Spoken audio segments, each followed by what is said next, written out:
गिबियावनो बयखौबो आंनि चेनेलाव बरायनानै लाग्रोबाय। आसा खालामो बयबो मोजाङैनो दङ। दासिमनि मोननैसो खौरांफोरा जाबाय। गहपुर हालामखौ जौगाहोनो बिटिआर सरकारा माखासे बिथांखि फोसावनायजों लोगोसे अन्थाइ खाम्फा बेखेवनानै होदों। बिटिआरआव गोदानै थिसनजानाय गहपुराव 1 कौटि रांनि मोनसे अडिट'रियाम आरो आलासि जिरायग्रा न'ब्लां लुफुंनायनि थाखाय अन्थाइ खाम्फा बेखेवनानै होदों। बिटिआरनि गाहाय खुंगिरि प्रमद बर' बिथाङा बेजों लोगोसे दैमालु बर' गोजौ फरायसालिखौ लुफुंनो थाखाय 50 लाख रांनि अन्थाइ खाम्फाखौ बेखेवनाय जायो। आरोबाव गहपुर दख'रा बाथौ थानसालिखौ लुफुंनो थाखाय 15 लाख रांनि अन्थाइ खाम्फा बेखेवदों। बेजों लोगोसेनो गहपुर हालामनि मुंख्लंफोरनि मोनसे मेम'रियेल पार्क लुफुंनो थाखाय खोथा होयो प्रमद बर' बिथाङा। रायजोआव गिख्रंथावै लामानि जाब्रबथायजों गोबां सुबुंनि जिउ खहा जादों। मैया एबा 3 जानुवारि फुंबिलिनि सोरांसि समाव गंसे आल्ट्रा बास आरो ट्राकनि गेजेराव मोगा-मोगि सौग्रावलायनायाव सा 12 सुबुंफोरा जिउ गोमायो आरो गोबां सुबुंफोरा गोब्राब जोखोम जादों होननानै मिथिनो मोन्दों। देरगावनि बालिजान 37 नं माहारियारि राजा लामायाव बे गिख्रंथाव जाब्रबथाया जादों। मिथिनो मोननाय बायदिब्ला आल्ट्रा बासआव गाखोनाय हान्जाया गलाघाटनि बरलुवानिफ्राय पिकनिक जानो थांदोंमोन। बे पिकनिक जानो थांनाय हान्जाया थिलिङा थानसालिखौ नायनो थांनायजों लोगोसे बगिबिलाव पिकनिक जाहैगौमोन होननानै मिथिनो मोननाय जादों। फुंबिलिनि समाव गोबां खुवा खुनायनि जाहोनाव बे जाब्रबथाया जादों होननानै सन्देह खालामदों।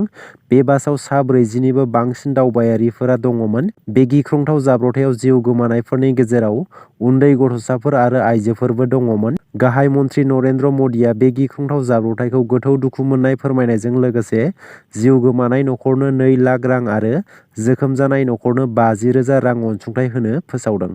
गुगोल पे, फन पे बायदि बायदि इउपिआइ पेमेन्ट एपखौ चेलेन्ज होनो नागिरदों टाटा पेआ। टाटा ग्रुपआ इ-कमार्स ट्रान्जेकसन खालामनो रिजार्भ बेंक अफ इन्डियानिफ्राय गनायथि मोनबाय। रिजार्भ बेंक अफ इन्डियाया टाटा ग्रुपनो बेनि थाखाय एग्रिगेटर लाइसेन्सखौ होदों। टाटा पे पेमेन्ट एपआव डिजिटेल पेमेन्टजों सोमोन्दो थानाय माखासे सुबिदाखौबो मोननो हागोन। बेनि बादायलायनाया Google Pay, PhonePe, Paytm बायदि बायदि इ-कमार्स ट्रान्जेकसन प्लेटफर्मजों जागोन। टाटा पेआ टाटा ग्रुपनि इउनिट, टाटा डिजिटेलनि मोनसे बाहागो। बेखौ थांनाय 2022 मायथाइयावनो लन्च खालामनाय जादोंमोन। आथिखालाव आइसिआइसिआइ बेंकनि पार्टनारशिपआव बे एपआव इउपिआइनि सुबिदाखौ मोननो हायो। टाटा पेआ टाटा कम्पानिनि गिबि डिजिटेल पेमेन्ट बिजनेस जागोन। रायजोआव 5,550 फोरोंगिरि साख्रिनि पस्ट ओंखारबाय। बेखौ लानानै गोबां टेट उथ्रिसारनाय बिजाथिफोरा गोजोननाय मोन्दों जानांगौ। नाथाय दुखुनांथाव बाथ्राया बेसोदि गासै पस्टनि गेजेराव बर' बिजोंजों सोलोंथाइ लानाय बिजाथिफोरा दुखु जानो गोनां जादों। मानोना 5,550 फोरोंगिरि पस्टआव बर' बिजोंनि फोरोंगिरि पस्टआ गासै 58ल'। बे 5,550 पस्टनि गेजेराव एलपि स्कुलनि एसिस्टेन्ट टिचारनि पस्टआव एसामिस मिडियामनिया गासै 3,156 मासि, बेंगलि मिडियामनिया 548 मासि आरो बड' मिडियामनिया गासै 46 मासि। आरोबाव एसिस्टेन्ट टिचार इउपि स्कुल पस्टआव एसामिस मिडियामनिया 673 मासि दं, बेंगलि मिडियामनिया 302 मासि दं आरो बड' मिडियामनिया 12थाल' मासि दं। बेयो बर' हारिनि थाखाय आरो बर' बिजोंजों सोलोंथाइ लानाय बिजाथिफोरनि थाखाय गोबां दुखुनि बाथ्रा। आसाम सरकारा फोसावना होनाय बायदि इ-रिक्साखौ माहारियारि राजा लामायाव सालायनो मोनैखौ लानानै गोबां इ-रिक्सा सालायगिरिफोरा खुद्रिसारदों।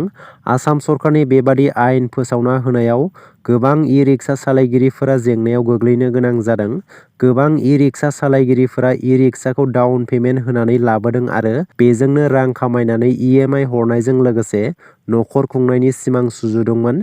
नाथाय बेबादि समनि गेजेरावनो सरकारनि गोख्रों आयेन फोसावना होनायाव गोबां इ-रिक्सा सालायगिरिफोरा जिंगासिनो गोनां जादों।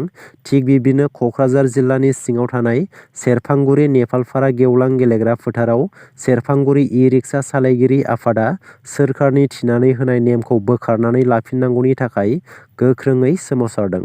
दासिमनि मोननैसो गोनां खौरांफोरा बेनोमोन। गोजोन्थों।